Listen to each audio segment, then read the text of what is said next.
All right, you got me? Yeah. We're here in Lebanon, Pennsylvania, the home of bologna, and we're here to talk about something that I first found out about when I first moved here, and I thought it was very different. It was something different and interesting, something that we don't really have much of anymore, and I don't know if we'll ever have again. But back in the 1930s, there was a push for underground comfort stations here in Lebanon, Pennsylvania.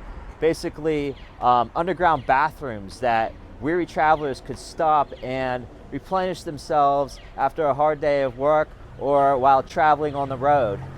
If you look over that way, towards that corner, we believe that the comfort stations were somewhere located here.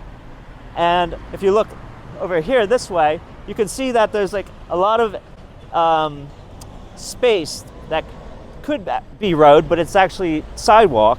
I have reason to believe that the comfort stations were located somewhere over there, but I'm not really sure. I have no way of telling without any kind of evidence, no markers, nothing. So unfortunately, finding the actual location of the comfort stations at this point is nearly impossible. The reason why that is because the comfort stations were in the 1960s deemed to be unsafe and impractical.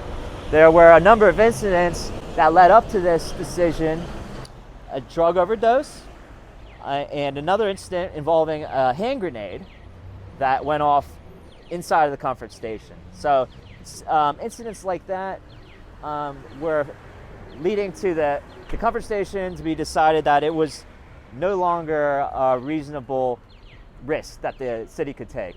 And so they were closed down in the 60s, like I said, but it is believed that the comfort stations may still exist underground. They're just inaccessible at this point. On that same note, there are other underground places in the city that we are going to talk about shortly. But before we do that, before we talk about those places, I want to show you one really important piece of historical evidence that people drive by every day and, for the most part, probably take it for granted. So walk with me this way and we'll take a look. Come on, Kim. We should have hit that button.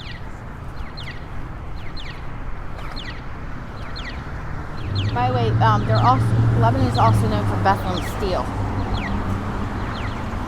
That's how it all started.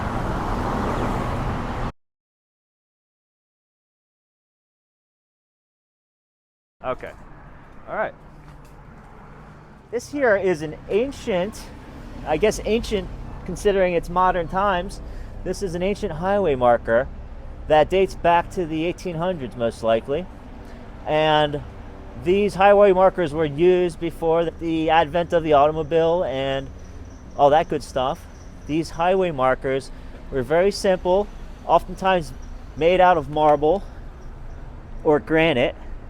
They were usually 3 inches thick. This one's particularly different because it's at a big intersection. But as you can see here, the highway marker tells you very simply 27 miles to Reading, 79 miles to Philadelphia following this route. And then if you look at the other side, you can see that there are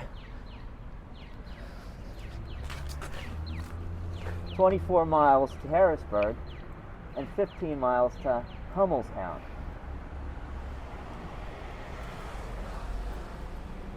And these highway markers date back to the 1800s, like I said.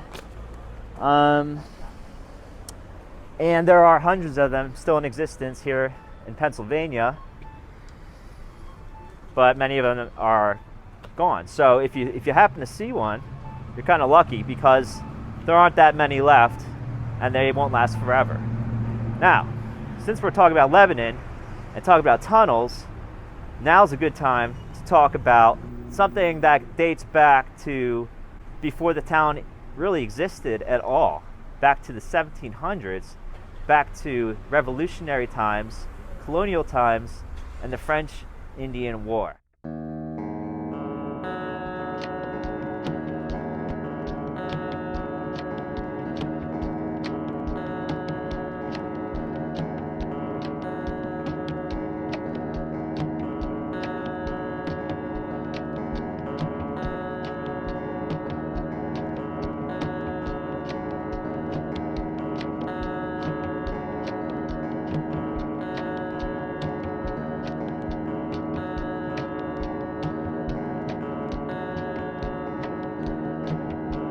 This is Light's Fort here in Lebanon, Pennsylvania. I've been by this building a number of times. I didn't know what it was, but you'll see that it's got a sign in the front, and it's kind of an oddball in that it doesn't fit into the National Historic Register because of the way it's constructed. Some of the walls are not original, and so it doesn't get the funding that it normally would have if it were registered as a National Historic Monument. This fort here is significant. It's very significant in this area and in history, because this is the oldest structure in Lebanon City and Lebanon County.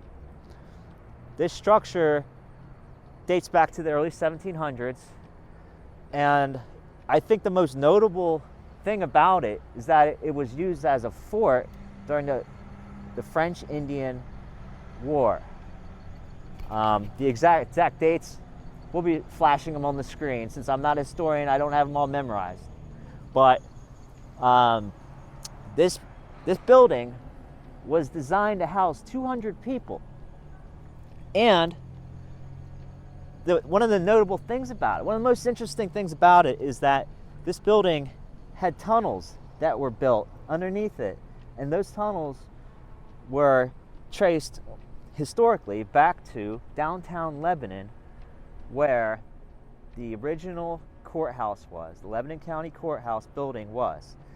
And the idea was that during Indian raids, people could evacuate the town by following tunnels that led from a house where the old courthouse was all the way a mile away out of town to this building right here. There were 2 tunnels from what I've researched. One of the tunnels connected this building with downtown where the old courthouse was, and one of the tunnels connected with a section of woods near Willow Street. So there was a lot of thought put into how to escape and avoid the Indians. This building has so much history behind it that it's hard to say all right here. There's a story that I read about ghost hauntings, sightings of a little Indian girl during the 1960s, and that's connected with a story that goes back to the 1700s where they had, Indian raids were concerned, and during that time, the daughter of John Light, the person that built this complex, she came across a little Indian girl who was lost, apparently, possibly starving. So, as legend goes, John Light's daughter took the Indian girl under her wing and fed her and gave her a place to sleep. And that same night, John Light's daughter noticed something suspicious about the Indian girl, and noticed that she had a pack of matches, tinderbox they called it, and at that point she became very suspicious, and it's legend that she followed the girl and found that she was actually trying to set fire to a nearby barn. And so the girl wasn't actually homeless, lost, or whatever. She was actually apparently set there to do some devious work. It was actually also noted in that story that John Light's daughter was given a hunting knife by John Light, and she actually killed the girl. She killed the Indian girl in that story, and supposedly, there's been hauntings ever since then. Who's to say if that's actually true? Anyway, what I wanted to do here today was give you sort of an idea of how the tunnels may have looked between here and the courthouse downtown. The courthouse is no longer, and it has now been replaced by the Wells Fargo Bank. That happened in the 60s, a long time ago. And one thing I want to note is that courthouse was extremely beautiful. It was a very beautiful courthouse, and it's truly a shame to have something like that torn down and replaced with something that much less appealing, in my opinion. Nothing against Wells Fargo. Anyway, so let's take a look at some drone and see where the tunnels may have been located between here and the city.